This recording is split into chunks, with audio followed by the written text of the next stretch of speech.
Hola, hola, ¿cómo están ustedes? Que el Señor Jesucristo les bendiga en gran manera. Les saludo una vez más un servidor, el pastor evangelista Marcos Morales Chávez. Muy contento de compartir en este día primero de febrero. Estamos ya en un mes que es cortito, un mes que es muy breve. El mes de febrero es cortísimo, va a durar 28 días. Este mes de febrero, el segundo mes del año. Un gran saludo para todos aquellos que son parte importante de esta gigantesca familia de la fe, la familia de la sana doctrina. Les saludo al pastor evangelista Marcos Morales Chávez. Muy contento de compartir este tiempo muy especial en la presencia del Señor. Agradecido de nuestro Dios que nos da esta oportunidad de compartir junto a ustedes. Estamos buscando por aquí un temita que vamos a compartirlo, muy interesante, en relación a una especie como de pregunta que nos hacemos. Ya que un hermano me hizo una pregunta muy interesante, me gustó la pregunta del hermano y de ahí quise compartir este tema. Aquí lo tengo. El hermano me decía, pastor, mire, bueno, él obviamente este hermano cree, como nosotros también creemos todos los pentecostales de sana doctrina, que la salvación sí se puede perder. Entonces me preguntaba y decía, pastor, los calvinistas dicen que nosotros, bueno, ellos se atribuyen un juicio, como que ellos saben más de nosotros mismos que nosotros mismos, de que nosotros al enseñar que la salvación sí se puede perder, estaríamos dando a entender que la salvación es por obra, lo cual es más que ridículo, absurdo, porque siempre hemos enseñado, todos los evangélicos, todos los que somos cristianos, protestantes, independiente de cuál denominación sea, Asamblea de Dios, Iglesia Presbiteriana, Bautista, Episcopal, Anglicana, Luterana, Pentecostal, Metodista, todas las denominaciones evangélicas sabemos y creemos y enseñamos que la salvación únicamente es por gracia. Así lo dice la Biblia en Romanos capítulo 6, verso 14, dice que no estamos bajo la ley, sino bajo la gracia. Así lo enseña San Juan capítulo 1, versículos 17 y 18, que dice que la ley vino por Moisés y la gracia y la verdad vinieron por Jesucristo. Así lo enseña con claridad meridiana un pasaje bíblico que nosotros siempre lo hemos usado justamente para enseñar que nuestra doctrina, por ejemplo, difiere de la doctrina adventista, de la doctrina mormona, de la doctrina de los adventistas del séptimo día, y naturalmente difiere enormemente de la doctrina católica, ya que los católicos, como estas sectas, enseñan que hay que hacer algo para salvarse, que hay que ayudar como a Dios para salvarse. Nosotros entendemos que la salvación es un regalo absoluto de Dios, inmerecido totalmente. Eso dice la Biblia en Efesios capítulo 2, versículo 8 y 9, y eso siempre lo usamos. Por gracia sois salvos, por medio de la fe. Esto no es de vosotros, pues es un don de Dios, no por obras para que ninguno se gloríe. La Escritura dice que la gracia de Dios se ha manifestado para salvación a todos los hombres. Tito capítulo 2, versículo 11. Tito capítulo 3, verso 5 dice que el Señor nos salvó no por obras de justicia que nosotros hubiésemos hecho, sino por su misericordia. Por lo tanto, la salvación no depende de ninguna buena obra que el cristiano, el creyente, el Hijo de Dios haga. Eso lo tenemos claro, esa es parte de la doctrina nuestra. La salvación únicamente es por la obra de Jesucristo, es por la fe puesta en Él. Romanos capítulo 5, verso 1, dice la Escritura, justificados pues por la fe, tenemos paz para con Dios por medio de nuestro Señor Jesucristo. El que creyere y fuera bautizado será salvo, no el que hace obras. La Escritura dice claramente, Cristo predicó en San Juan capítulo 5, verso 24, de cierto os digo, el que oye mi palabra y crea al que me envió, tiene vida eterna y no vendrá condenación porque ha pasado de muerte a vida. Pablo escribe a los Romanos en el capítulo 8, verso 1, dice, ahora pues ninguna condenación hay para los que están en Cristo Jesús, para los que no andan conforme a la carne, sino conforme al Espíritu. O sea, hay muchos pasajes, obviamente, que nosotros entendemos claramente en el Nuevo Testamento, que identifican que nuestra salvación o la salvación es únicamente por gracia, que es un regalo de Dios. En Romanos, capítulo 6, verso 23, Pablo dice, la paga del pecado es muerte, muerte en condenación, mas la dádiva. Esta palabra dádiva, que usa también el Señor Jesucristo cuando dice, si nosotros siendo malos damos buenas dádivas a nuestros hijos, cuando la Biblia habla de dádivas, que viene de la palabra dar o del verbo dar, indica un regalo, dádiva, un don, un obsequio, porque de tal manera amó Dios al mundo que ha dado a su Hijo, lo ha dado, es un obsequio, que ha dado a su Hijo unigénito para que todo aquel que en él cree no se pierda, mas tenga vida eterna.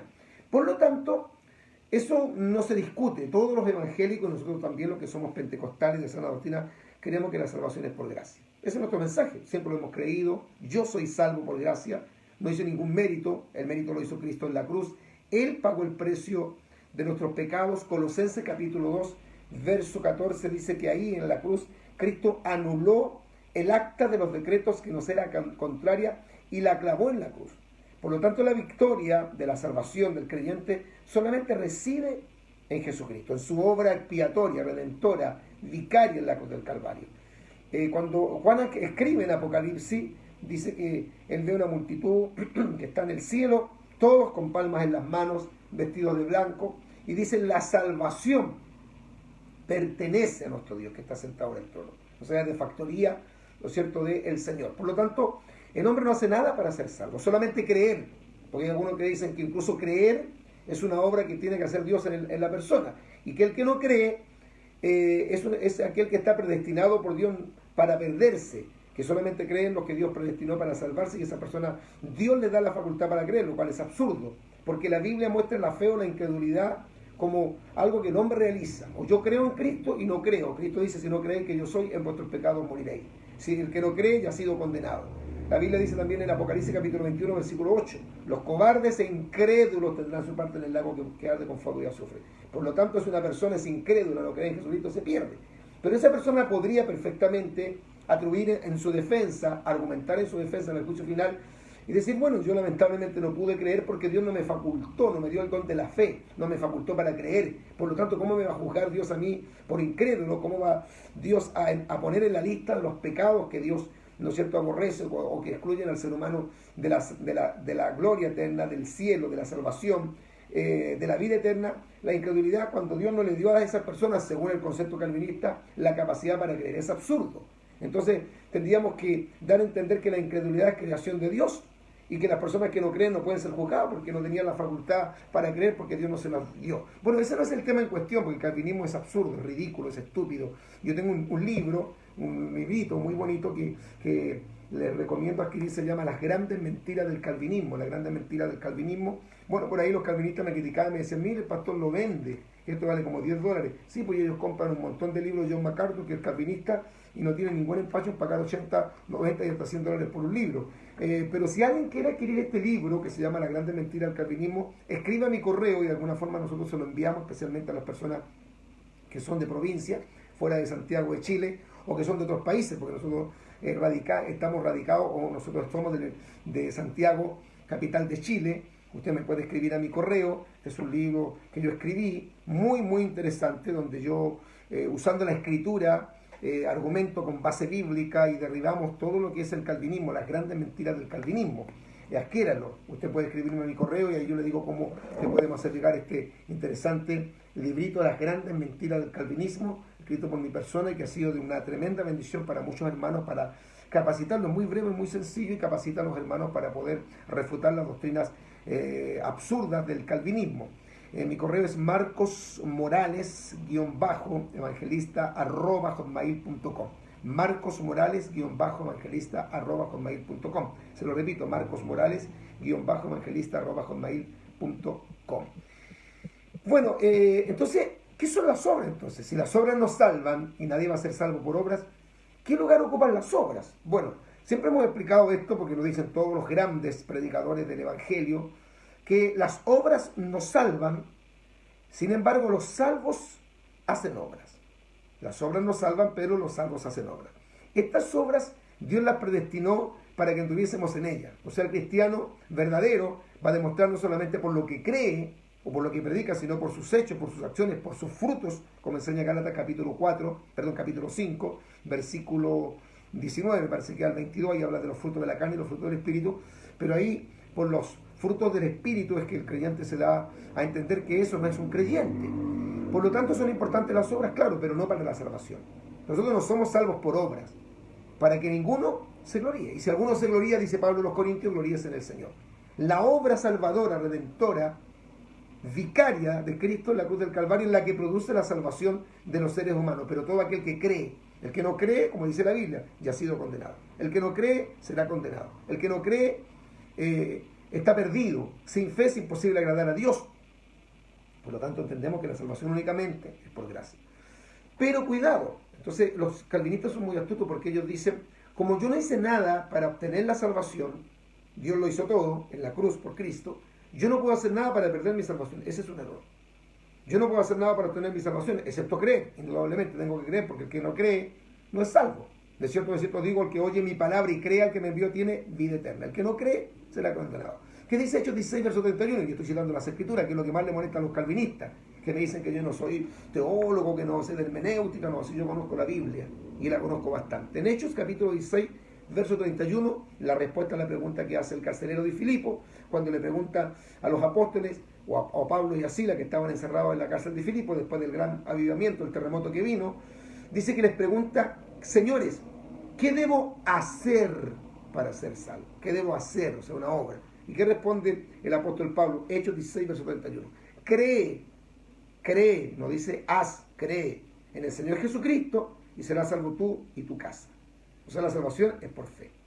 Entonces algunos dicen, los calvinistas dicen, bueno, como yo no hice nada para obtener la salvación, es un regalo, es un obsequio, todo viene de parte de Dios, no puedo hacer nada para perderla. Este es un error.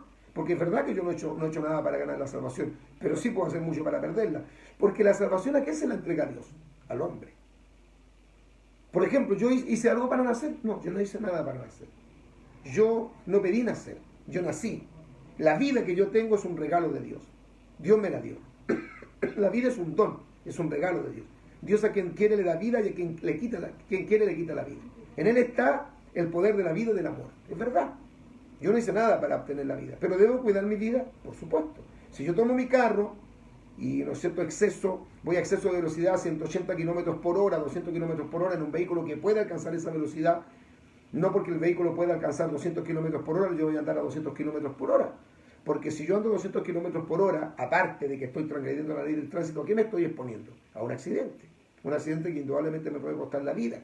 O sea, estoy descuidando mi vida. Hay personas que descuidan su salud. La salud es un regalo de Dios. Nosotros no estamos sanos porque quisimos estar sanos, porque nosotros dijimos cuando nacimos, ya yo quiero nacer y quiero ser hombre y quiero ser sano. No, el hombre nace con un sexo definido, hombre o mujer. El ser humano recibe la vida como un don, la debe cuidar. El ser humano tiene salud y el que tiene salud debe cuidar la salud. Por lo tanto, si Dios nos regala la salvación, porque es un obsequio, ¿no la debemos cuidar? Por supuesto que sí. ¿Dónde está el problema de muchos que no entienden esto? Que dicen los evangélicos, los pentecostales o los arminianos, como ellos nos tratan de decir, aunque yo no soy arminiano porque yo creía en esta doctrina sin conocer lo que era el arminianismo, nunca había oído acerca de quién era Jacob Arminio, no tenía idea, y yo desde que me convertí siempre supe dos cosas que eran evidentes: que yo era salvo por gracia y que yo debía cuidar mi salvación. Porque las advertencias del Nuevo Testamento son múltiples. ¿Cuáles son las advertencias? Que tenemos que cuidar nuestra salvación, como dice Pablo en los Filipenses, dice: ocupados en vuestra salvación con temor y temblor. Bendito sea el nombre del Señor. De hecho, aquí yo tengo algo de este libro, o de esta enseñanza sobre la refutación al calvinismo, donde están los 5 puntos del famoso tulip, que es la columna vertebral del calvinismo. Y dentro del punto 5, claro, en el punto 5, yo justamente hablo acerca de la perseverancia de los santos. O sea, los que son salvos no se pueden perder, porque como están predestinados para salvarse, no se pueden perder. Esto es un gran embuste. Nuestra salvación está en Cristo, ¿ok? Es segura, siempre y cuando permanezcamos en Cristo. Entonces ellos dicen, los arminianos, los pentecostales, cuando pecan pierden la salvación y cuando se arrepienten la recuperan, la toman, la dejan. No es así. Porque todo cristiano que peca, todo cristiano que falla, que cae, tiene la oportunidad de arrepentirse. Cristo dice en Lucas capítulo 3, verso 13, os digo, no, si no os arrepentís, todos pereceréis igualmente. Si nosotros pecamos, ¿qué tenemos que hacer? Hacer lo que hizo David cuando pecó en el Salmo 51, pedir perdón, rogar a Dios que tenga misericordia, no quites de mí tu Santo Espíritu. ¿Qué dice la Biblia que debemos hacer cuando pecamos? Proverbios capítulo 28, versículo 13. El que encubre sus pecados no prosperará, mas el que los confiesa y se aparta alcanzará misericordia. ¿Qué dice la Biblia que tenemos que hacer cuando pecamos? Primera de San Juan capítulo 1, verso 9. Porque si confesamos nuestros pecados, Él, no el cura, Él es fiel y justo para perdonar nuestros pecados y limpiarnos de toda maldad. ¿Qué tenemos que hacer cuando pecamos? Primera de San Juan capítulo 2, verso 1. Hijitos, estas cosas os escribo para que no pequéis. Pero si alguno hubiere pecado, abogado tenemos para con el Padre Jesucristo el justo, el cual es la propiciación por nuestros pecados, y no solamente por los nuestros, sino por los de todo el mundo. Estoy citando las Escrituras.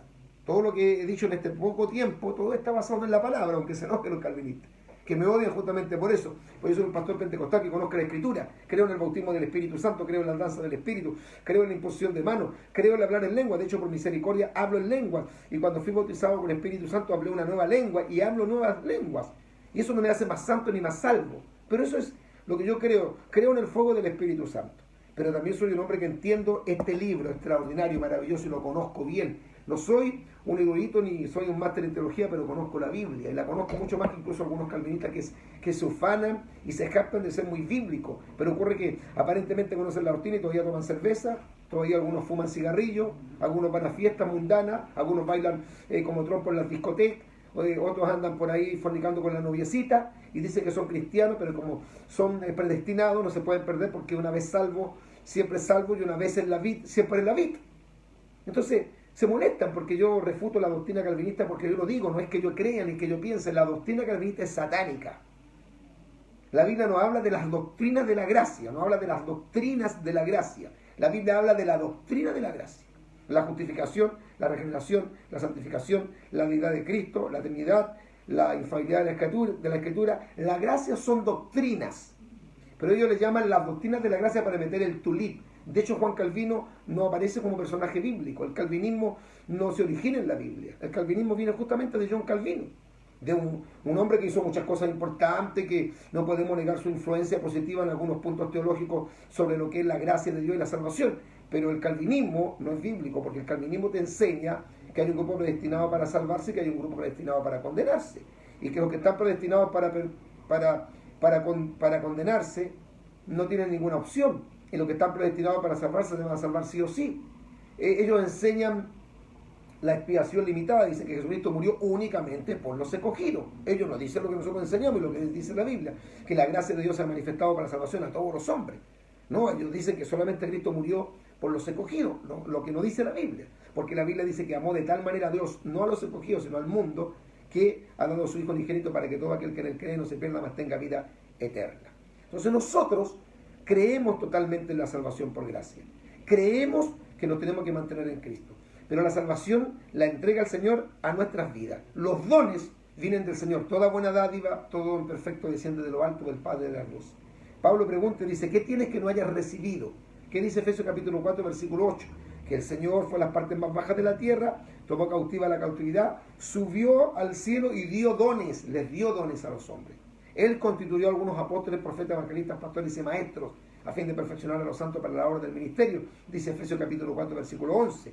Es decir, el Señor es el que entrega los dones, los talentos, los ministerios. Todo es un regalo, es una dádiva. Irrevocables son los dones y el llamamiento, dice Romanos capítulo 11, verso 29.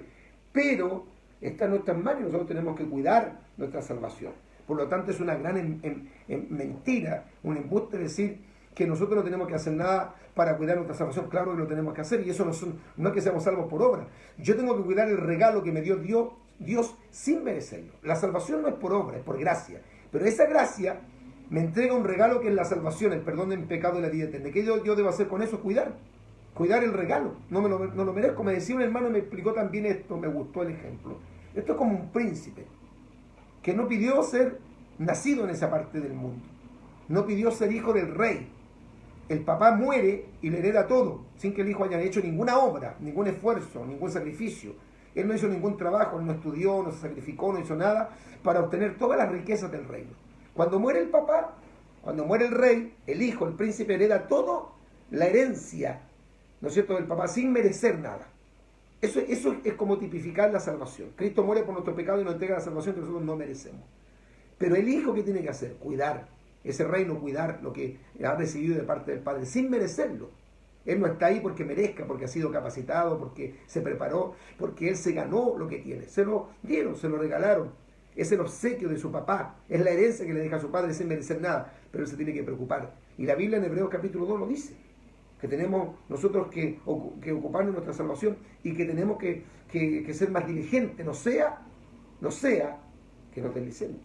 Eso dice la Biblia.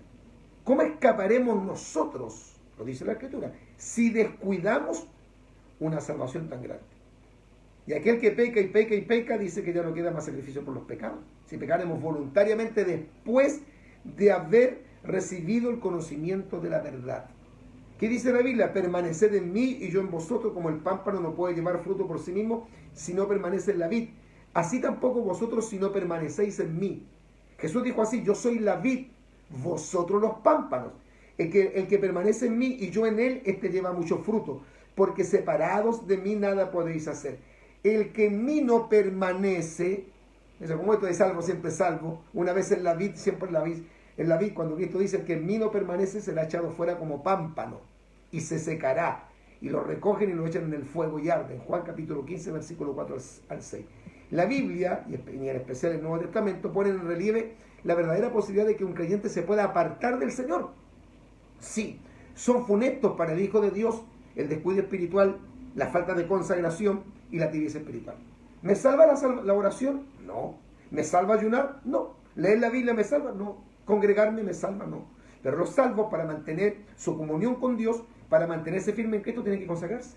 Tienen que dedicar su tiempo a orar, a ayunar, a leer la palabra. No porque eso los va a salvar, sino porque eso los va a ayudar a mantener su comunión con Dios. ¿Puede un creyente que es salvo, que tiene vida eterna, que el Señor lo lavó en su sangre, descarriarse, apartarse y perderse? Sí, puede ser. Sí, puede ser. ¿Por qué no? Si primera de Pedro capítulo 5, verso 8 es clara. Ese pasaje es claro. ¿Qué dijo Pedro? Pedro sabía más que los calvinistas de ahora. Pedro dijo, sed sobrios. ¿A quién se refiere? ¿A quién se dirige? En primera de Pedro capítulo 5, versículo 8. ¿A quién se refiere? A los creyentes. Dice, sed sobrios y velad en oración. Porque vuestro adversario, el diablo, como león rugiente, anda alrededor buscando a quien devorar. Si el diablo sabe que no va a poder engañar, ni desviar, ni destruir, ni corromper a ningún cristiano, porque todos los cristianos son salvos, siempre salvos, ¿para qué entonces los va a tentar? ¿Para qué Pedro pone esa advertencia? ¿Por qué Hebreos capítulo 2 dice que nosotros podemos descuidar una salvación tan grande? ¿Por qué Hebreos capítulo 10 dice claramente que si nosotros pecamos después de haber recibido el conocimiento de la verdad, ya no queda más sacrificio por los pecados? ¿Por qué la Biblia nos amonesta en todo el Nuevo Testamento a guardarnos para el Señor, a vivir en pureza, en santidad? Dice en Apocalipsis capítulo 3, versos 15 al 16, yo conozco tus obras, que ni eres frío ni caliente, ojalá fuese frío o caliente. Pero por cuanto eres tibio, escuche, por cuanto eres tibio y no frío ni caliente, te vomitaré de mi boca. ¿Cómo Dios puede vomitar a una persona si es salvo, siempre salvo? Si para que usted vomite algo tiene que estar dentro del cuerpo. De ser así, que no podemos perder ni descarriarnos, que el diablo no puede destruirnos por nuestro descuido, que jamás podemos irnos al mundo, Dios no habría perdido su tiempo en llenar las páginas de la Biblia con severas amonestaciones de no apartarnos del Dios vivo. Leamos algunos pasajes. Hebreos 3:12. Mirad, hermano, que no haya ninguno de vosotros corazón malo de incredulidad. Y está hablando a los hermanos. Mirad, hermanos, que no haya ninguno de vosotros corazón malo de incredulidad, para apartarse del Dios vivo. Hebreos 13:12. Se sobre y se velad, porque vuestro adversario el diablo, como león rugiente, anda alrededor buscando a quién devorar. Ya dimos ese pasaje, primera de Pedro capítulo 5, verso 8. Escuche lo que dice Jeremías capítulo 5, verso 7. ¿Cómo te he de perdonar por esto? Sus hijos me dejaron, dice Jehová, los hijos de Israel, y juraron por el que no es Dios. Los sacié y adulteraron, y en casa de rameras se juntaron en compañías. Proverbios capítulo 21, verso 16. El hombre que se aparta del camino de la sabiduría vendrá a parar en la compañía de los muertos. Ahora, es tan grande la obstinación, el orgullo religioso de los calvinistas, que aunque uno le muestre decenas y decenas de versículos bíblicos que evidencian el gran peligro que existe para los cristianos, se descuidan, que puede caer en la gracia de Dios y perderse, que ellos no quieren reconocerlo. A uno se lo puede demostrar, no, sus convicciones religiosas son muy profundas. Además, debo decir que la mayoría de ellos, la mayoría, no digo todos, pero la mayoría de las personas con las que yo he conversado, calvinistas que he conversado, con los que he debatido, y les he oído expresarse, manifiestan un espíritu notorio de arrogancia, de orgullo, como un sentimiento instintivo de superioridad sobre los demás y una actitud de menosprecio a los hermanos que no aceptan su doctrina. Generalmente ellos ostentan saber y conocer profundamente de teología, y a quienes los contradicen los tratan de ignorantes, como lo han hecho conmigo, faltos de revelación y de teología, como si la teología salvara y estuviera por encima de la Escritura. Como dice un conocido predicador chileno, el orgullo es como el mal aliento. Todos se dan cuenta que lo tienes, menos tú. Es precisamente este orgullo religioso, este sentido de superioridad que tienen los calvinistas, que los hacen sentirse como una casta especial. Ellos son los elegidos, los predestinados, los que Dios marcó de antemano, los que nunca se perderán, son los sellados para vida eterna, los que tienen su nombre anotado en el cielo antes de la fundación del mundo, etc. Se olvidan del consejo de Pablo. Y estas cosas le acontecieron como ejemplo. ¿A quiénes le acontecieron? A los judíos. Y están escritas para molestarnos a nosotros, los cristianos, a quienes han alcanzado los fines de los siglos. Así que el que piensa estar firme, mire que no caiga. Primera de Corintios capítulo 10, versículos 11 y 12. Inclusive, si llegan a caer en falta o en un pecado grosero, dicen que Dios tratará con ellos en santa gracia y que no podrán jamás perder su salvación. A lo más, dicen ellos, podrían perder algún galardón de lo que Dios tiene reservado para sus hijos en el cielo. Se basan en 1 Corintios 3, del 14 al 15. Ellos argumentan que cuando un miembro de su congregación o de cualquier congregación evangélica calvinista, después de haber mostrado un cambio de vida, una vida nueva en Cristo, fruto de un verdadero Hijo de Dios, pero llega a apartarse del Señor y de su iglesia, según ellos es porque nunca creyó, nunca fue un verdadero Hijo de Dios, porque sencillamente según ellos no era elegido. Es cierto que mucha gente que está dentro de una iglesia no ha nacido de nuevo y nunca se han convertido, pero ellos son precisamente los que nos dan frutos. ¿Cómo yo puedo saber que una persona es salva? ¿Porque me dice que está predestinado? No, por sus frutos. Si Cristo lo dice en Mateo capítulo 7, verso 20. Si Pablo lo señala en Gálatas capítulo 5, versículo 22 al 23. La Biblia sí dice que podemos ser creyentes y perdernos si descuidamos la salvación. Veamos algunos pasajes. Ya. Muchos versículos o frases como esta. Nosotros, ¿cómo escaparemos? Atentamos, si pecaremos, yo vengo a ser eliminado, etc. Por ejemplo, en 1 Timoteo 5:15, porque ya algunos se han apartado en pos de Satanás. Y despedida la congregación, muchos de los judíos y de los prosélitos piadosos siguieron a Pablo y a Bernabé, a quienes hablándoles les persuadieron que perseverasen en la gracia de Dios. ¿Para qué decir persevere en la gracia de Dios si no se pueden perder? Hebreos 13:43. Perdón, Hechos 13:43. En Ezequiel, capítulo 3, verso 20, este pasaje es muy claro, dice, si el justo del Antiguo Testamento es el creyente del Nuevo Testamento, si el justo se apartare de su justicia, le hiciere maldad, y pusiere yo tropiezo delante de él morirá porque tú no le amonestaste. En su pecado morirá, y su justicia que había hecho no vendrá en memoria, pero su sangre demandaré de tu mano. Ezequiel capítulo 3, verso 20. Pablo dice, sino que golpeo mi cuerpo y lo pongo en servidumbre, no sea que habiendo siendo heraldo para otros, yo mismo venga a ser eliminado. 1 Corintios 9, verso 27. De hecho, la palabra más clara en otras versiones es descalificado. En 1 San Juan capítulo 2, verso 28 dice, ahora hijitos, permaneced en él, para que cuando se manifieste tengamos confianza, para que en su venida no nos alejemos de él avergonzados.